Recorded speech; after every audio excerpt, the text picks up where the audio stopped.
మిత్రులందరికీ మీ అనేకానేక ఛానల్ వారం వారం సమర్పిస్తున్న ఆధ్యాత్మిక ధారావాహిక శ్రీ సాయి దివ్య కథాలీలలో ప్రత్యేక సంచికకు స్వాగతం, శుభస్వాగతం. మిత్రులారా, గత సంచికలో మనం బాబా గోవా భక్తులకు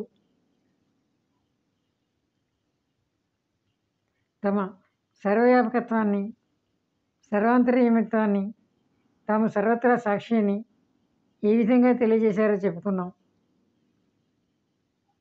ప్రారంధానుసారం జరగనున్నది జరుగుతుంది అని మనసుని నిశ్చయించుకుని సాయి చరణాల్లో అఖండమైన ప్రేమతో వారి మూర్తిని ఎల్లప్పుడూ కళలో నింపుకోవాలి. అగాధము అగమయము అయిన సాయిబాబా లీలలకు, వారి ఉపకారాలకు, వారి దయకు అంతం లేదు. మిత్రులారా, ఇప్పుడు ఈ వారం మరొక ప్రత్యేకమైన ఆసక్తికరమైన కథనం చెప్పుకుందాం. సాయి నోటి నుండి వెలువడిన అక్షరాలు నిశ్చయంగా బ్రహ్మలిఖితాలే. షోలాపూర్ పట్టణ నివాసి సకారం ఔరంగాబాద్కర్ అనేవాడు బాబా భక్తుడు.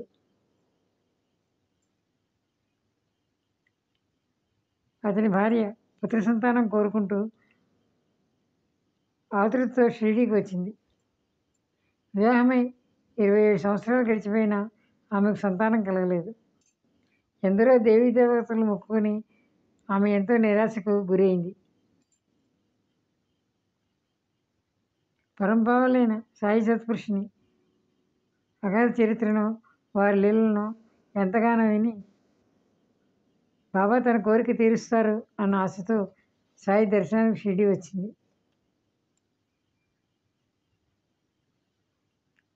తన మనసులోని కోరిక బాబాకు ఎలా తెలియచేయాలో ఆలోచించసాగింది. బాబా చుట్టూ ఎప్పుడు భక్త బృందం గుమిగూడి ఉంటుంది. ఎప్పుడు బాబా ఏకాంతంగా కలుస్తారు, నా మనసులోని మాటను వారికి ఎలా చెప్పాలి అని ఆమె ఆలోచించసాగింది. మసీదు ప్రాంగణం ఎప్పుడూ తెరిచే ఉంటుంది. బాబా వద్దకు భక్తులు ఎప్పుడూ వస్తూనే ఉంటారు. తన బాధను మనవి చేసుకోవడానికి ఎవరు లేని ప్రశాంత సమయం ఎప్పుడు లభిస్తుందా అని ఆమె ఆలోచించేది. అలా ఆమె బాబా సేవ చేసుకుంటూ నిరీక్షిస్తూ 2 నెలలు అక్కడే ఉంది.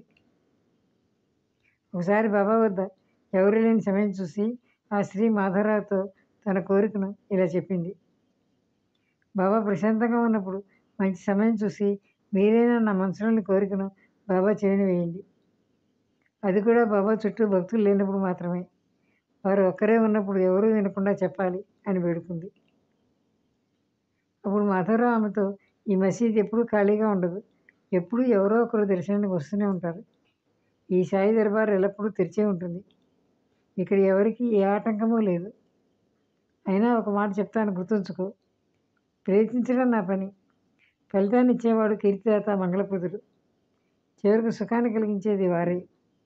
కనుక చింతించకు.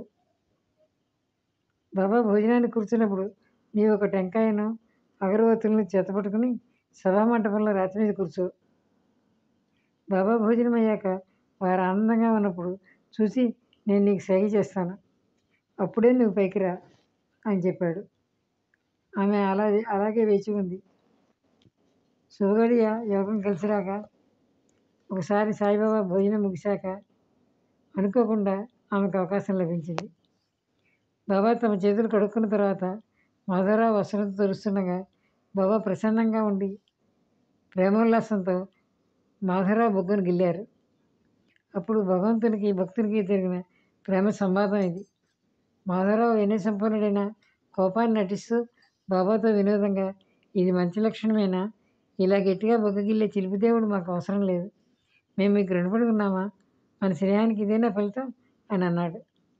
అప్పుడు బాబా ప్రత్యుత్తరంగా, మొత్తం 72 జన్మల్లో నేను ఎప్పుడైనా నీపై చేయి వేశానా? బాగా గుర్తుంచుకో అని అన్నారు. అప్పుడు మాధవరావు, మాకు ఎప్పుడూ తినడానికి మంచి మంచి కొత్త కొత్త మిఠాయిలు ఇచ్చే దేవుడు కావాలి. మాకు మీ గౌరవ మర్యాదలు లేదా స్వర్గలోక విమానాలు అవసరం లేదు. మీ చరణాలయందు ఎప్పుడూ కృతజ్ఞత ఉండేలా కరుణించండి, అంతే. ఇంత మాత్రం నాకు చాలు అని అన్నాడు. అందుకు బాబా, ఇందుకోసమేగా నేను ఇక్కడికి వచ్చాను, మీకు తిండి పెట్టడానికి.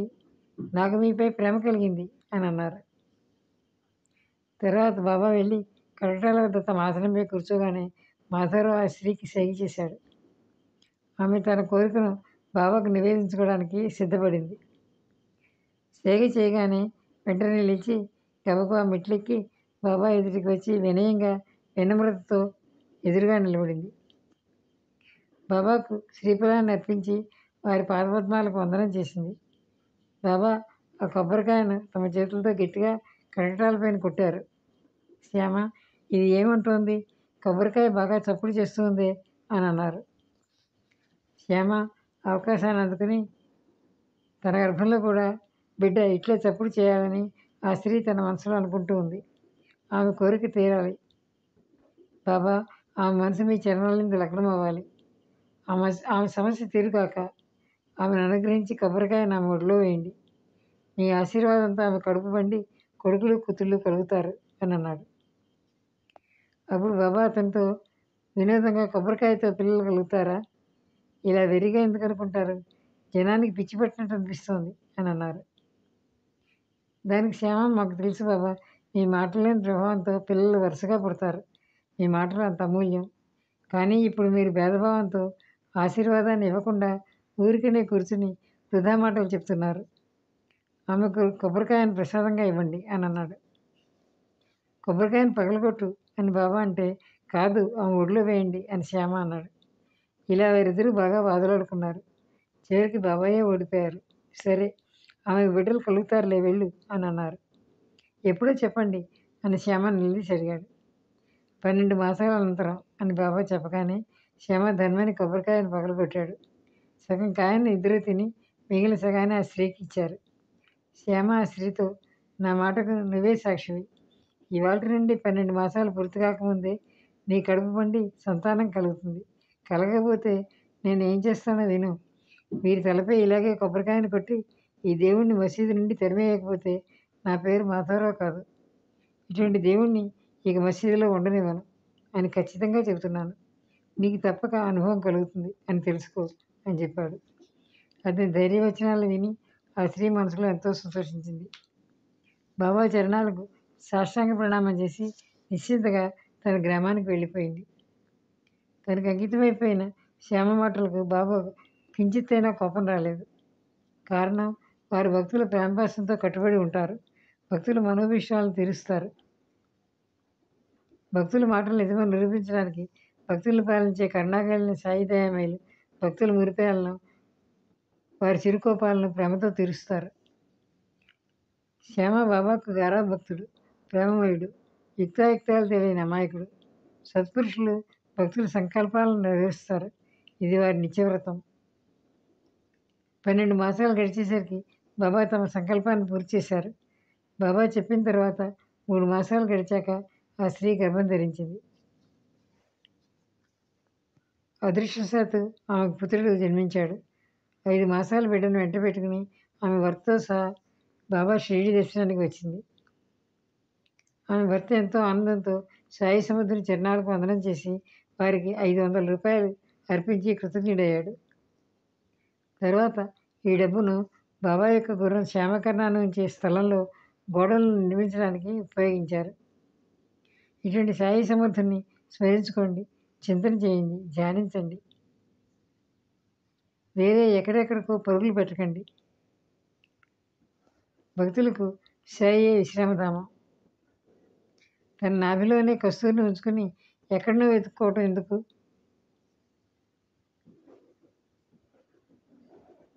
మిత్రులారా, ఇంతటితో ఈనాటి సాయి దివ్య కథలు ప్రత్యేక సంచిక ముగిస్తున్నాను.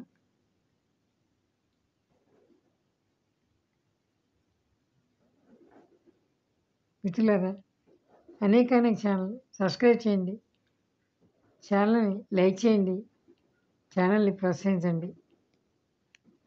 ఓం శ్రీ సాయినాథాయ నమః.